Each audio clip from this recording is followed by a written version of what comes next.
कैसे आप सभी। मैं प्रीति आप सभी का स्वागत करती हूँ आपके अपने YouTube चैनल स्टडी पॉइंट पे। तो दोस्तों उम्मीद करती होंगी कि आप अपना और अपनी फैमिली का अच्छे से ध्यान रखते होंगे। तो ये इस क्लास को देखने से पहले आप सभी से रिक्वेस्ट है कि आप इससे पहले की जितनी भी क्लासेस है सेल से रिलेटेड वो देख लीजिएगा, तभी आपको समझ में आएगा। वैसे आज के इस वीडियो में हम बात करने वाले हैं स्ट्रक्चर ऑफ सेल के बारे में, यानी कि कोशिका की संरचना के बारे में।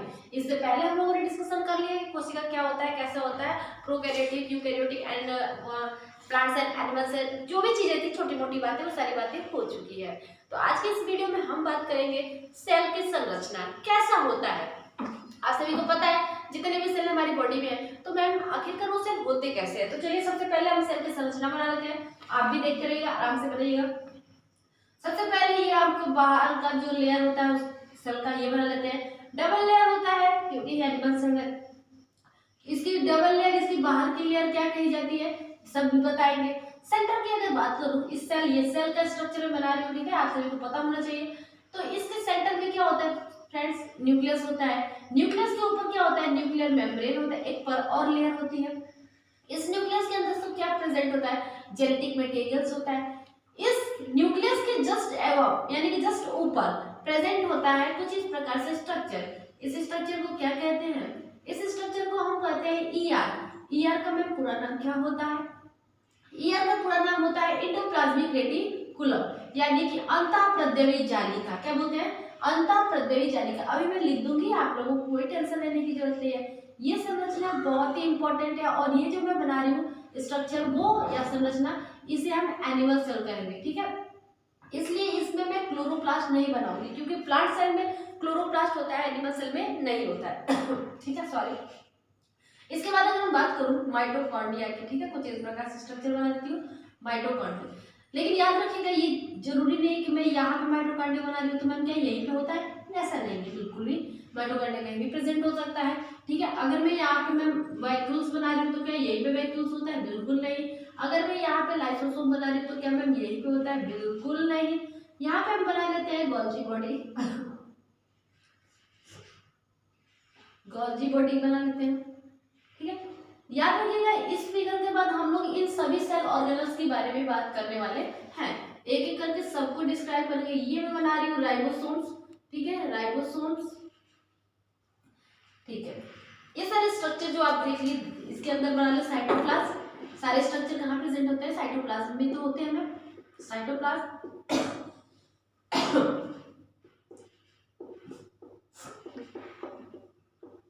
ठीक है।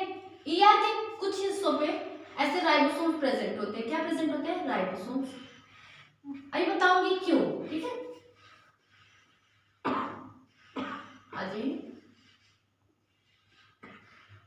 ठीक है, ये हो गया राइबोसोम्स। अब देखिए इन सभी के बारे में हम नाम लेते हैं, इन सभी का नाम। तो अब हम बात करते हैं इन सभी ऑर्गेनल्स का, कोशिकांग को। देखिए ये जितने भी बनाए हो ना उसे हम सेल ऑर्गेनल्स बोलते हैं। क्या बोलते हैं, सेल ऑर्गेनल्स। मैं सेल ऑर्गेनल्स को हिंदी में क्या बोलते हैं, कोशिकांग बोलते हैं जी, कोशिकांग। कोशिका यानी कि कोशिका के जितने भी अंग होते हैं उसे हम कोशिकांग के नाम से जानते हैं। चलिए हम एक एक करके सभी कोशिकांग के नाम के बारे में मैं आपको बताती हूँ, यानी कि इनका नामकरण करते हैं, ठीक है। नामकरण में सबसे पहले हम बात करते हैं सेंटर से, ठीक है। सेंटर में मैंने आपको बताया कि ये न्यूक्लियस प्रेजेंट होता है, यानी कि केंद्रक होता है। चलिए इसका नाम लिखते हैं, ये क्या है, केंद्रक। केंद्रक यानी कि न्यूक्लियस, ठीक। केंद्रक के सेंटर, केंद्रक के अंदर में क्या प्रेजेंट होता है, केंद्रक के अंदर हमेशा जेनेटिक मटेरियल।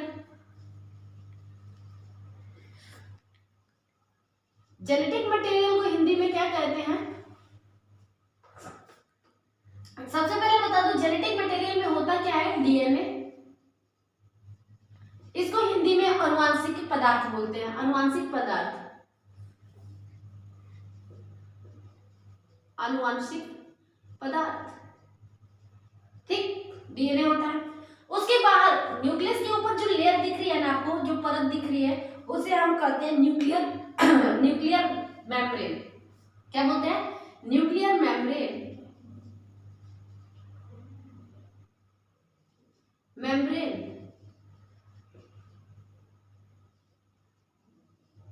ठीक है। उसके बाद आपको जो स्ट्रक्चर दिख रहा है ना, ये देखिए इधर भी दिख रहा है, कुछ इधर भी दिख रहा है, दोनों तरफ ढका हुआ स्ट्रक्चर कुछ दिख रहा है। इस स्ट्रक्चर को हम क्या नाम देते हैं? आपको स्ट्रक्चर दिख रहा है और ये स्ट्रक्चर दिख रहा है, इस दोनों स्ट्रक्चर को हम बोलते हैं ईआर। क्या बोलते हैं दोस्तों? ईआर बोलते हैं। ईआर का पूरा नाम क्या होता है? इंडोप्लाज्मिक, क्या होता है? Endoplasmic reticulum. क्या होता है? Endoplasmic reticulum. मैम इसको हिंदी में क्या बोलते हैं? फ्रेंड्स इसको हिंदी में अंतःप्रद्रवी जालिका कहते हैं, अंतःप्रद्रवी जालिका। ठीक है, अब देखिए ईआर जो दोनों आपको दिख रहा है, इन दोनों में कुछ डिफरेंट दिख रहा है? यस मैम दिख रहा है ना। क्या दिख रहा है? एक ईआर देख ऐसा दिख रहा है जिसके ऊपर राइबोसोम्स नहीं है, एक ईआर ऐसा दिख रहा है जिसके ऊपर ये राइबोसोम, ये जो छोटे छोटे मैंने डॉट बनाए हैं ना फ्रेंड्स, वो राइबोसोम्स।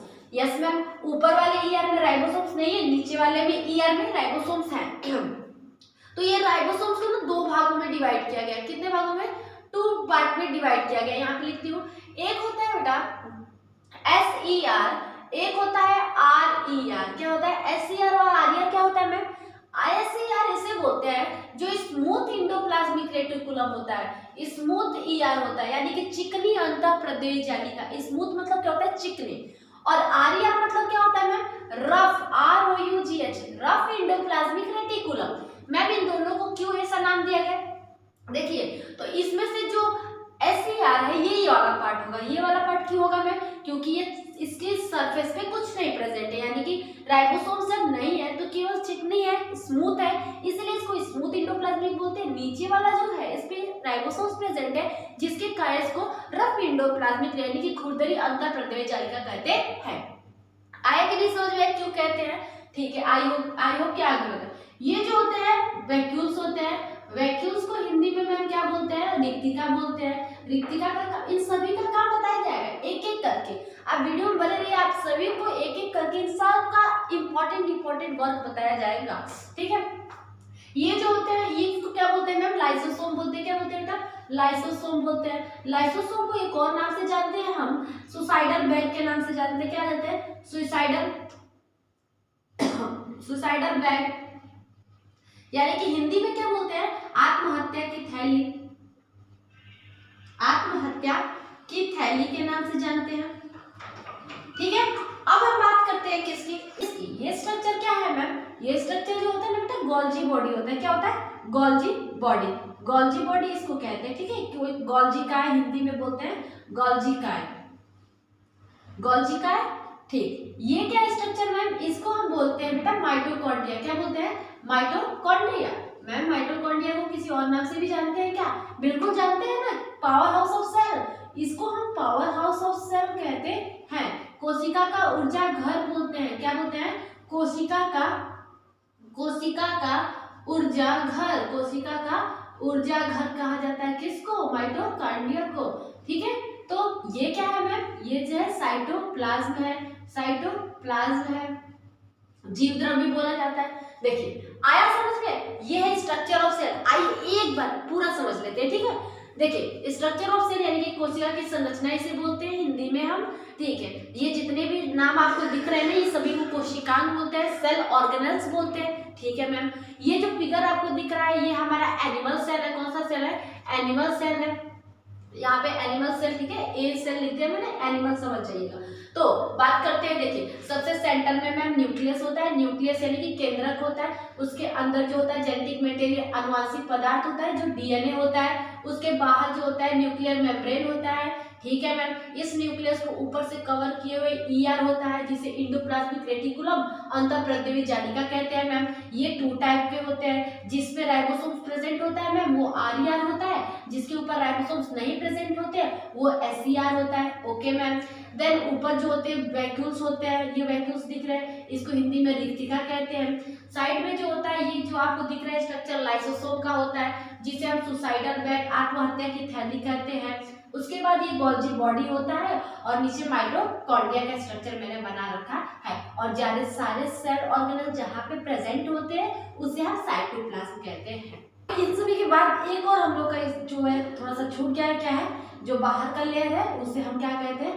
Plasma membrane. क्या बोलते हैं? प्लाज्मा मेम्ब्रेन के नाम से जानते है। यहाँ पे आपको सेल वॉल नहीं देखने को मिलेगा। क्यों नहीं मिलेगा मैम? क्योंकि ये प्लांट सेल नहीं है। प्लांट सेल में सेल वॉल होगा, क्लोरोप्लास्ट होगा। जब मैं आपको प्लांट सेल के बारे में बताऊंगी या फिर सेल ऑर्गेनल लिखवाऊंगी तो उसमें आपको सारी डिटेल्स मिल जाएंगे। प्लांट सेल का ऑर्गेनल हो या सेल एनिमल सेल का हो, जितना भी होगा सब आपको लिखवाया जाएगा और समझाया जाएगा। तो ये बस एक छोटा था कि प्लाज्मा मेम्ब्रेन क्या होता है। तो ठीक है, आउटर लेयर में प्लाज्मा मेम्ब्रेन होता है और जो हम क्लोरोप्लास्ट पढ़ेंगे वो भी हम किस में पढ़ेंगे? प्लांट सेल में पढ़ेंगे। तो आई होप कि आपको ये वीडियो पसंद आई होगी। इस वीडियो के जितने भी सेल ऑर्गेनल हैं उनके बारे में जानने के लिए आप जुड़े रहिएगा नेक्स्ट क्लास की वीडियो में।